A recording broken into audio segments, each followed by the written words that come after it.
the 21st century medicine chest. And the reason we are talking about it is because we realized that even though we live in the 21st century, our medicine chest is pretty much the same as our mothers, our grandmothers have, maybe just a little bit more sophisticated. Maybe they didn't have aspirin or Motrin. They called it differently. Maybe Band-Aid became a little more sophisticated. But the most sophisticated piece of equipment in our medicine chest is still a thermometer, right? But guys, we are in 21st century. Remember, we had this wonderful TV series, Star Trek, and they had this healing device, this universal healing device, that you would take, you put on a human body, and it will heal a human body right in front of your eyes in a matter of minutes. Well, that was when? It was 50th, right? The Star Trek, the 60th, the first release, the original one. So one would think if we are 21st century, we're like 2009, we should have that already. And if we would have this already, so where is it? Why we are still sick? Why we are not getting healthier? Why is that medicine that's supposed to take care of us, our medical system and medical industry, why doesn't it have those devices all over? And why doesn't it help us to be healthier? It seems like chronic diseases, epidemics of chronic diseases, does not slow down. It's just an opposite.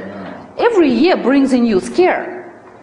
And human immune system runs down, and we have epidemics of osteoarthritis, cancers, you name it. It's not getting better. So why it's not getting better? So what is happening? We have such great advances in technologies. Look how even computers are evolving fast. Cars are evolving. Everything is evolving. But it seems like the health is still there, and it's not just there, it's actually kind of running down. If you look at the World Health Organization statistics, it's pretty scary. And by the way, the third leading cause of death, do you know what it is in the States, in North America? Doctors. Officially, the third leading cause of death. Meaning mistakes, misdiagnosis, side effects of drugs, surgeries, and stuff. And that's only registered in the main hospitals and facilities, only the registered. And what about all the side effects and people dying of side effects of drugs a year or 2 years down the road, which we don't even know? So it's quite scary statistics.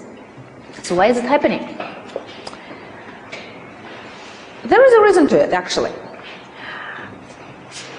Interestingly enough, medical science, with all these advances and all new drugs and all new equipment, is so far behind from every other science.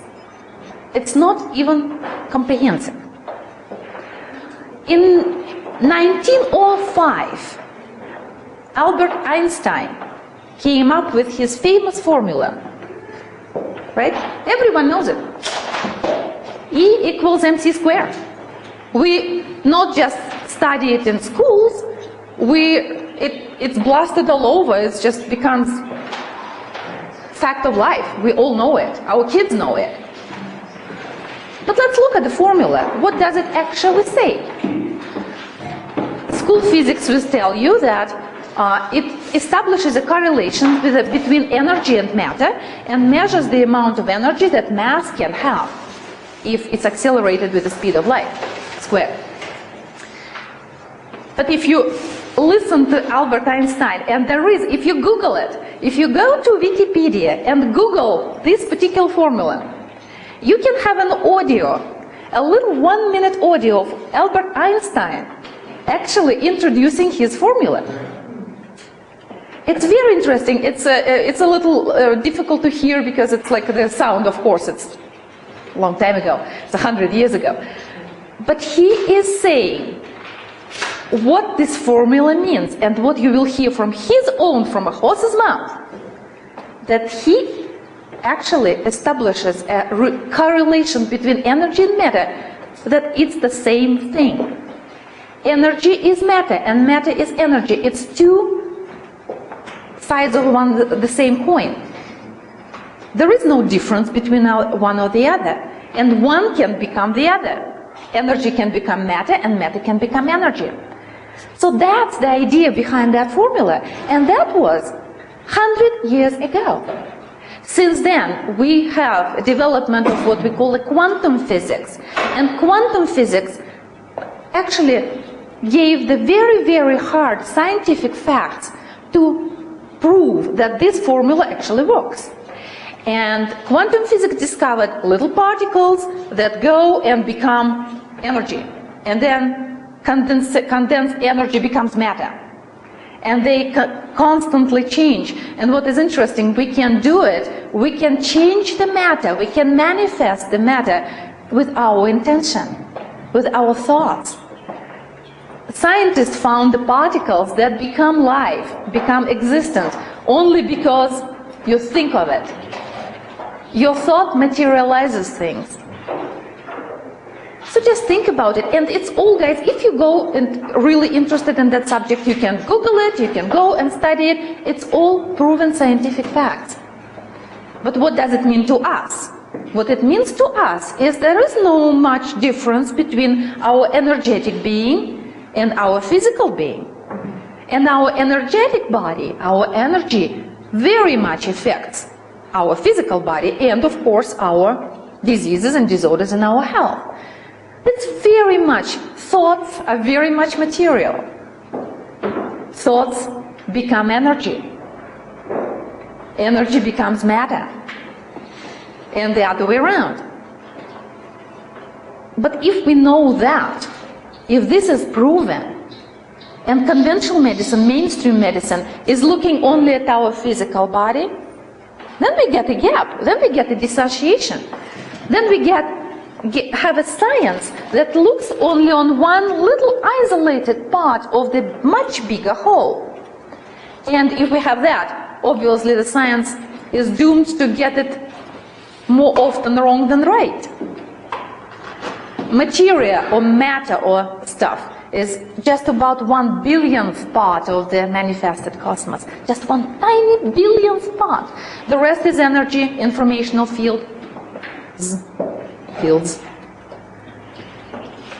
So 21st century medicine looks more at the informational and energetic aspect of our being, much more than on the physical one. And that's the main difference. You guys, in your purple folders, you have the little diagram that we put for you, like this one. And on the top of this, you have this information, energy, matter relation. In the basis of everything is not our physical body, even though we know it better than anything else and we can feel it. But in the basis of everything, including our physical body, is actually information. We already know that informational fields or informational matrix organizes the energy. It determines how the energy will flow. And the organized energy, when it's in condensed form, will create a matter, will create everything, including our physical body. Information is much bigger than everything else. And old systems of medicines, like acupuncture, like Ayurveda, all knew that. But more than that, your Bible has that. Because it says in the beginning it was what? A word. And what is a word? What is information?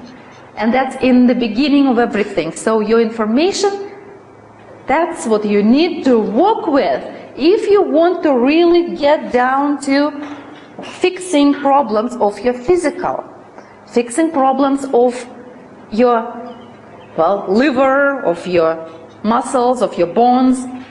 You need to work with information, your informational field where this is all written. Through the energetics. So we have the conventional medicine, which looks mostly at the physical body, and 21st century medicine which looks more on information, a little bit on energy, and on matter, it's basically the last thing to consider. So when we, that's a relation between three you have. When we consider that pyramid, information, energy, matter, what are we trying to achieve, and what is a health? What is a condition of health in the human body? There is a notion which we call coherence. Coherence is a very interesting phenomenon. Coherence is not a perfect order, and it's not chaos. It's a midst. It's a golden midst. We always give that image. Imagine that you have an orchestra that plays beautiful symphony. If every instrument in orchestra, and they're all different, they all have different frequencies. If every instrument in that orchestra plays not listening to each other, you will not have symphony at all. You will have just chaos and a whole bunch of sounds. If everyone plays the same melody, it's a perfect order, but it's not a symphony, because everyone just plays the same thing. The symphony only becomes possible if every instrument plays its own part, which is different, but they all correlate, they all harmonize, and they all listen to each other, and they all communicate. So they play as a perfect team, and then we have a symphony. So we call it the orchestra of life. Imagine that every molecule, every cell in your body is an instrument, and every molecule has its own oscillating frequency. But when they all harmonized, we have the state of coherence in the body, state of inner resilience, state of perfect communication between all the parts in the body, and everyone plays its own role, and the body plays a symphony of life. That's health. No dark angles, no energy cysts, no clouds, nothing stops information flowing freely throughout your entire body. That condition is actually called self-induced transparency, when your body is virtually transparent for transmission of information. That's health. Now, when our waves, our frequencies get out of sync, then we get sick. And the most incoherent condition in the human body is cancer.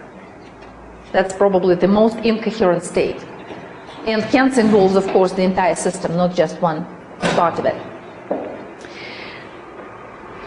When we have condition of coherency, the body becomes super radiant, transparent. And you know, sometimes you meet a human being, just meet, and you just want to be in the presence of that person. Did you experience that, guys?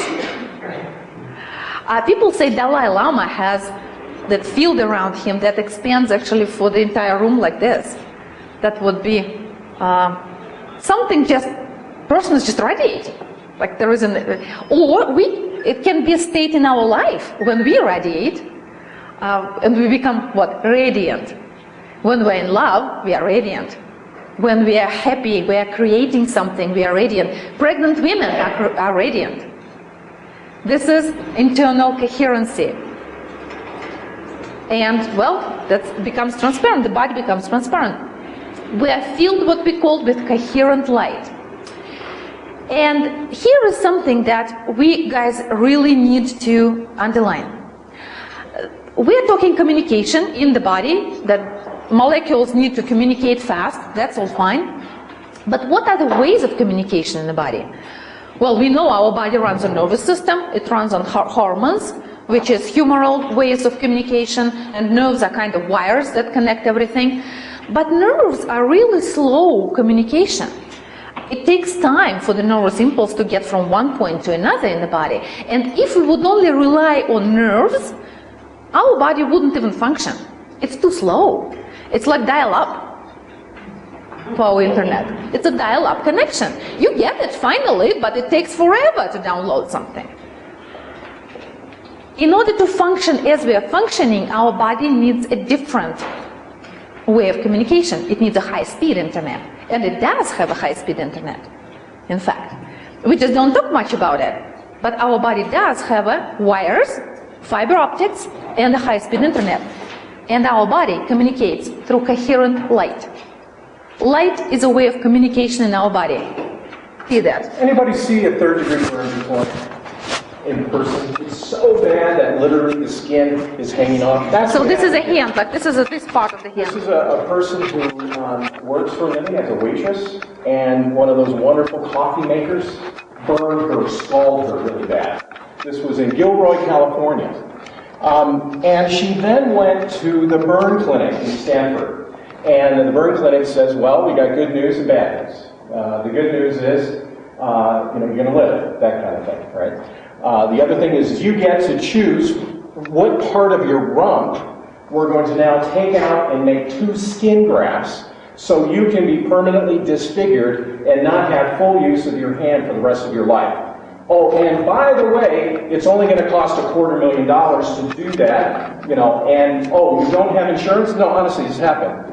That's okay, you can mortgage your house. Okay, that's what we're at. Now, the incredible thing was, she had a neighbor who had the healing fusion.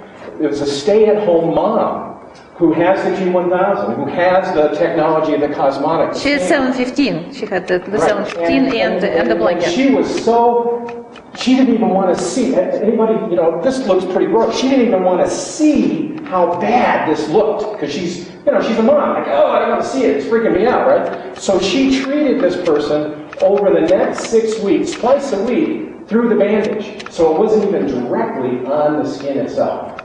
And with the scanner, it was on the other side. Not even on that side, it was on the other side. So it wasn't direct. So this was this horrible, horrible thing where it looked like the skin was just going to lift off. Well, you can see it looks like elephant, basically, right. Elephant flesh. And 6 weeks later, 12 treatments, this is what occurred. All natural healing. And here we have actually week by week. So that's what was First happening. week, second week. Now, the funny thing is, she didn't even see the pictures. The person who worked with her didn't even see what it looked like until the end. And there's the 3rd week, 4th, 5th, and 6th. Now, what happened is a healing partnership was created. A person with the equipment loved her neighbor enough to say, hey, I want to help you. We're in a church with the communion of this stuff.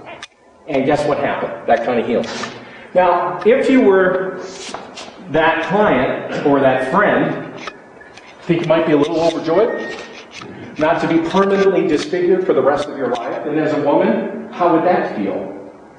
I mean, you're not going to feel pretty good. All right, well, just imagine if you have a crippled arm, you don't even feel good about yourself anymore. Forget right. about even walking. She went back to the Stanford Medical Clinic. Do you think the doctor was happy?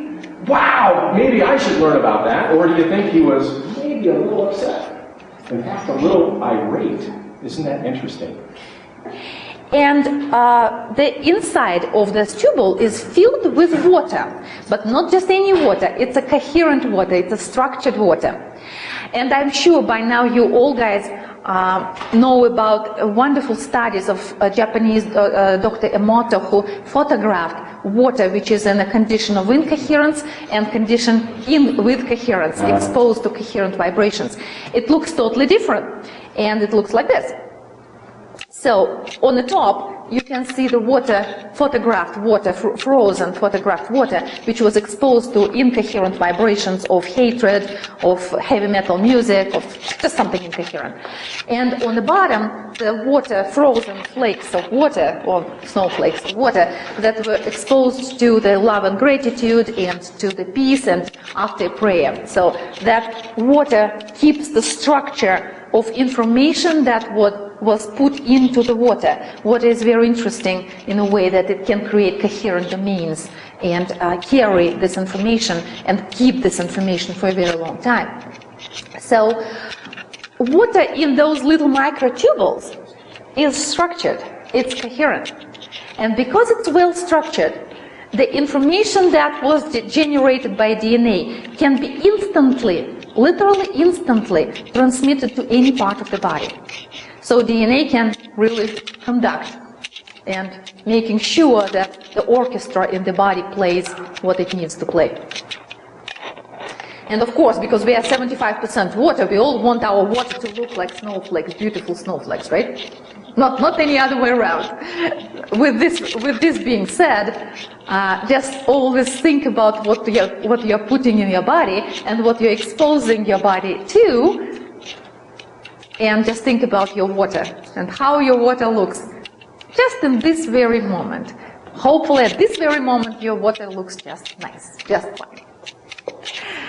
Now we already know that if we are coherent and our orchestra plays well, we are in the condition of super radiance and self-induced transparency. Now when we have that, conventional medicine has a term for it. Even conventional medicine has a term for it. And this condition is called homeostasis. The state of homeostasis is a state of our health, and we know if our blood sugar is at a certain level, if our blood pressure is at a certain level, and we have certain enzymes that you can measure in the lab tests, and you have all these health indicators in the norm, like within the range of norm, that's a homeostasis. So you've got good homeostasis.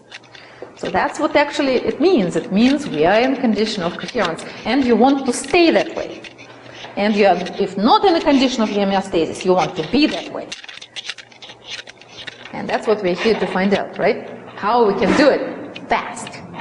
And that's the key, fast. Everyone can achieve a state of coherence.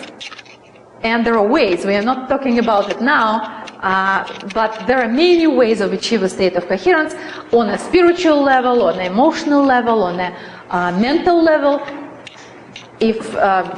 If you work on all these levels, because you are a sophisticated being in unity of your body, mind, and spirit, so you want all these levels to be coherent, and you want to start with your spiritual self, and you want to start with a system of beliefs, and then move to your emotional sphere and your mental, your clarity of your thoughts, and unconditional love is your primary emotion.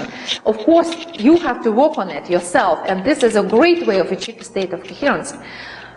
But it may take time, right? It's not easy to change your system of beliefs or teach yourself unconditional love when everyone around you is not conducive, let's say, just put this way.